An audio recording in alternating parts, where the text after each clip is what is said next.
Hey, good morning. It's Mark here with another morning rant. 4 o'clock. Yeah, yeah. Uh, so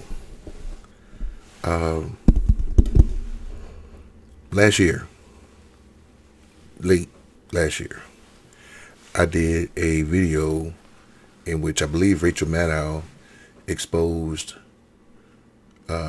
Wisconsin for their apparent election fraud, the GOP election fraud, and how they tried to get a Republican slate of electors to go to Washington to be counted,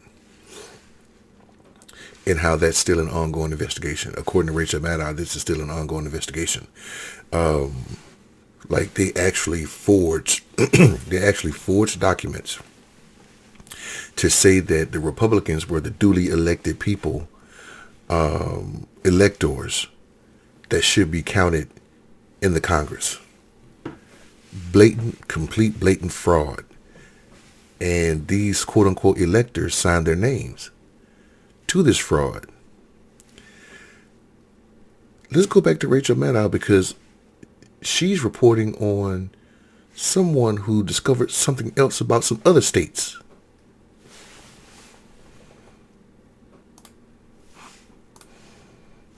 Over to the January 6th investigation. Look at these documents here. Turns out it wasn't just Wisconsin. On the left side of your screen, these are the similar forged documents from Republicans in Michigan, purporting to be the electors from the state of Michigan, casting their votes for Trump, even though Michigan voted for Biden. On the right side of your screen, these are newly unearthed forged documents from Republicans in Arizona, again, purporting to be the real electors from the state of Arizona, casting their votes for Trump, even though in reality, Trump lost Arizona and Biden won. Now, in both instances, just like the documents we dug up in Wisconsin, in both instances, these really are forgeries. If you're a state that Trump lost and Biden won, the electors from your state are electors for Biden. But nevertheless, in both these instances, here's Republicans in Michigan and Arizona pretending to be their state's electors, pretending to be electors for Trump. And I can tell you, I mean, based on our previous reporting about what Republicans did with these forgeries in Wisconsin, in Michigan, it looks exactly the same. In these Michigan documents, it looks exactly like the forgery we previously reported on from Wisconsin, except it's 16 electoral votes instead of 10, and the names are different. Other than that, it's basically word for word and even matching formatting, matching fonts to the President of the United States Senate and the Archivist of the United States and the Michigan Secretary of State and the Chief Judge of the U.S. District Court in the Western District of Michigan. Okay. There is no reason for me to go 20 minutes on this video. There is no reason for me to let the 8 minutes and 12 seconds of this play out. You see it. Wisconsin, Michigan, Arizona. These are like the quote-unquote battleground states. And we have Republicans trying to commit voter fraud. Now, if you don't know how electors work, and I'm not going to give you a whole history of the Electoral College, but I will say this. One of the reasons why the electors were invented is because, well, first, the founding fathers didn't trust the American people to elect the right person. And two, the electors were supposed to usurp the rule of the voters if they did vote for the wrong person. So, in case in point, they didn't want, and it's in that book right there, that leather-bound book right there. Let me point it to you. This one. It's in this book. Inside the Federalist Papers. They didn't want someone to be voted on just for their popularity. Because someone just being voted on for their popularity could, in fact, ruin the country. Now, I get it. A lot of Republicans, a lot of Democrats, a lot of presidents have been voted on based on their popularity of the people, not from their credentials. Well, not basically for their credentials and what they've accomplished and how scholarly they are, They actually go by, it's a popularity contest. Which candidate is the most popular? But you can add on to that, which candidate is the most popular based on their history and their policies.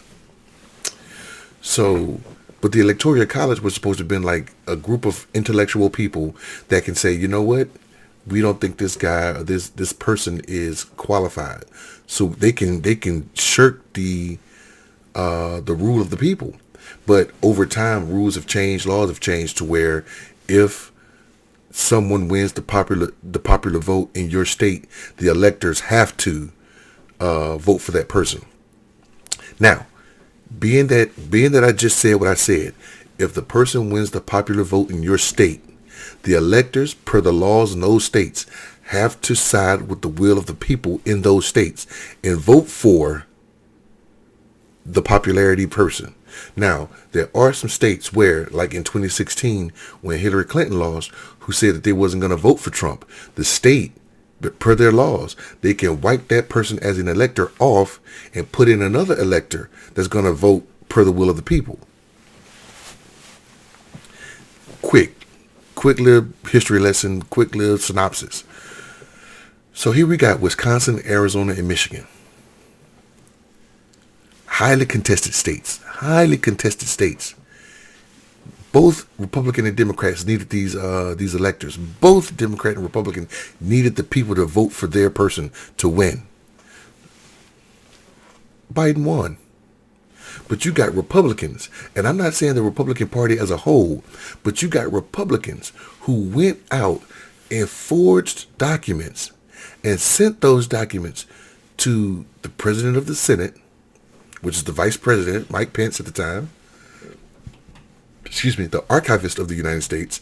This is the person that holds on to all the documents and paperwork for it's the National Archives. The reason why countries like America, England, all these different countries, the reason why they keep up with their records is because records have become important, because it would be nice to have the documents from, or all of the documents from Rome, or all of the documents from Egypt or Kenya or Senegal. It would be nice to have those documents, but because it's been destroyed, we want to keep those records.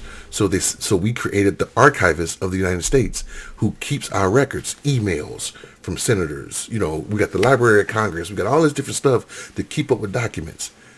The Secretary of State of Michigan, who runs the election in Michigan, and the Chief Judge of the U.S. District Court, Western District of Michigan, they sent these documents to these people to say that here are our electors. Here are our Republican electors that voted for Trump, and Trump lost. Trump lost Arizona. Trump lost Michigan. Trump lost Wisconsin. But the Republican Party tried to cheat the system and send in their own slate of electors. Does that not sound like voter fraud to you? Document it. And how many other states have done this? How many other Republican states that lost to the Democrats have done this? They talk about, it's funny. It's projection. It's projection. When someone, I know growing up back in the day, they said, don't point your finger at someone because there's three pointing back at you. Like, don't point your finger because there's three pointing at you. It's projection. Republicans are saying Democrats committed fraud. But it's every time something comes out, every time evidence comes out, it's always the Republicans who've committed that fraud. It's projection.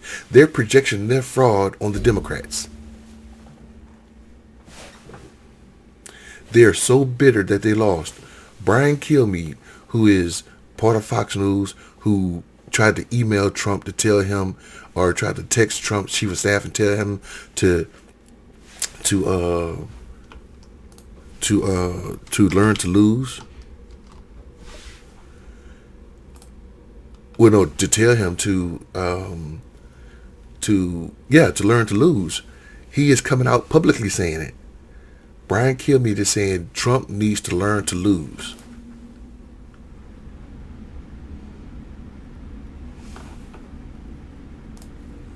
And he don't want to accept it. Fox News host Brian Kilmeade tell Donald Trump learn to lose. But no, they want to commit fraud and say, nope, it's the Democrats that committed the fraud. But every time documents come out, it's the Republicans that committed the fraud. How many other states have done this? It's slowly coming out. It's slowly coming out. And I will tell you this, I submit to you this, the Democrats may still lose the midterm elections.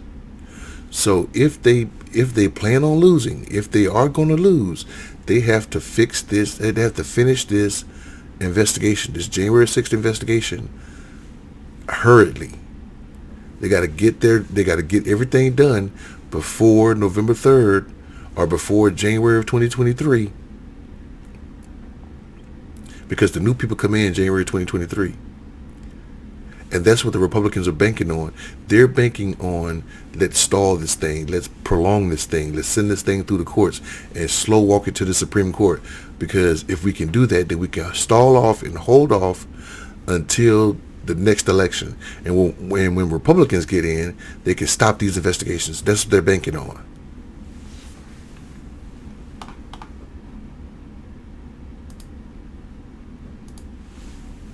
So I'm going to leave it there. There's no reason for me to go 20 minutes on this one. That's blatant fraud on this one. And everybody needs to be held accountable. Today, Tuesday. Hope you guys had a great Monday. Hope you guys had a great weekend. I will see you on the next one. I'm out. Take care.